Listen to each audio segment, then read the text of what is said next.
एक लड़का था, जब भी वो पढ़ने बैठता उसका दोस्त आके हमेशा उसे मना कर देता, अरे भाई चलना खेल के आते हैं, अरे भाई चलना थोड़ा फ़ोन चला लेते हैं, अभी अभी एप्लीकेशन एक नया आया है, बहुत ही प्यारा गेम है, चलो उसे बैठ के खेलते हैं। और वो खेलने लग जाता था। ऐसा उसने एक दिन देखा, 2 दिन देखा, हर रोज़ की यही कहानी थी। वो पागल हो गया।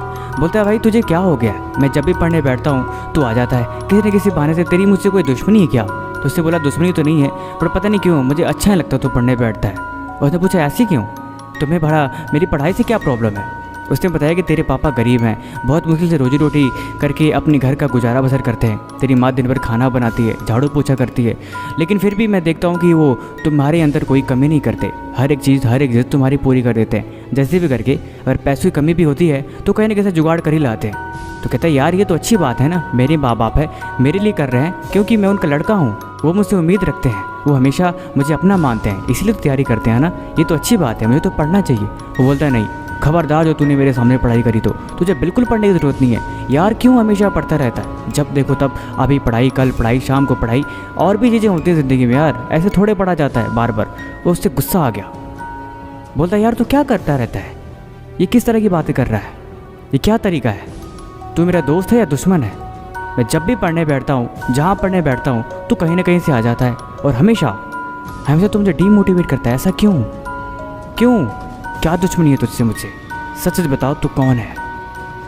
लड़का 2 मिनट के लिए खामोश रहता है, फिर बोलता है मैं तुम्हारे अंदर बैठा तुम्हारा मन हूँ, वो बहाने हूँ जो तुम खुद को देते हो, और ये मन तुम्हारे अंदर नहीं, हर एक लड़के के अंदर है जो पढ़ने बैठता है और जो हमेशा उसे उठा देता है। ये खुद के अंदर जागने की देरी है, जिसके पास जिम्मेदारी है, जिसके पास सपने हैं, वो हमेशा उस मन के बहकावे में आ जाते हैं और हाथे से भटक जाते हैं। और यकीन मानो वो लाख कोशिश कर रही है लेकिन पढ़ नहीं पाते, चाह के भी, क्योंकि मैं सबका दुश्मन हूँ, मैं कभी नहीं चाहता कि तुम लोग कामयाब हो। ये सच बताऊँ तो मैं तुम्हें देख के चलता हूँ, मुझे बर्दाश्त नहीं होता यार, तुम लोग दिन भर मेहनत करते रहते हो, मैं चाहता हूँ बस खेलो कूदो मस्ती करो और भी चीज़ें करो, क्योंकि मुझे तुम्हारी कामयाबी से नफरत है, मैं तुम्हें बेकार बनाना चाहता हूँ, मैं तुम्हें बेफजूल का इंसान बनाना चाहता हूँ, लेकिन तुम पढ़ के ऐसा नहीं कर पाओगे। लड़के को बात समझ में आ जाती है। वो कहता है ऐसी बात है, तुम चले जाओ यहाँ से। कहता है मैं फिर आऊँगा। बोलता है चले जाओ यहाँ से। वो कहता है मैं बार बार आऊँगा। वो फिर बोलता है तुम चले जाओ यहाँ से, और खबरदार जो यहाँ पे आए तो। वो कहता है मैं फिर भी आऊँगा।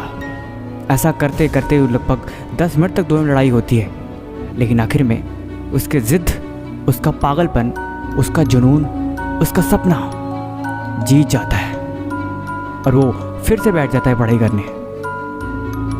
ये कहानी की इमेजरी है, लेकिन इसको आप खुद से रिलेट करके देखोगे तो ये बात सच है। हम खुद को जो संभाल नहीं पाते, हम खुद को जो ऐसे हमेशा मूड को डाइवर्ट करके गलत डायरेक्शन में चले जाते हैं, ये और कोई नहीं, वही आपका दुश्मन दोस्त है जो हमेशा आपको रास्ते से भटकाता है।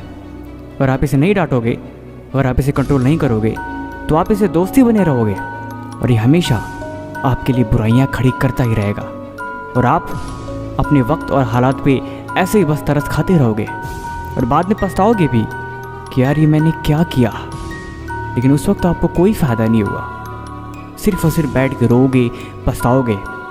इसीलिए बहाने नहीं, उसे देखो, वो हमेशा तुम्हें भटकाएगा, वो हमेशा तुम्हें मूड को डाइवर्ट करेगा, वो हमेशा तुम्हारे रास्ते का कंकड़ बनेगा।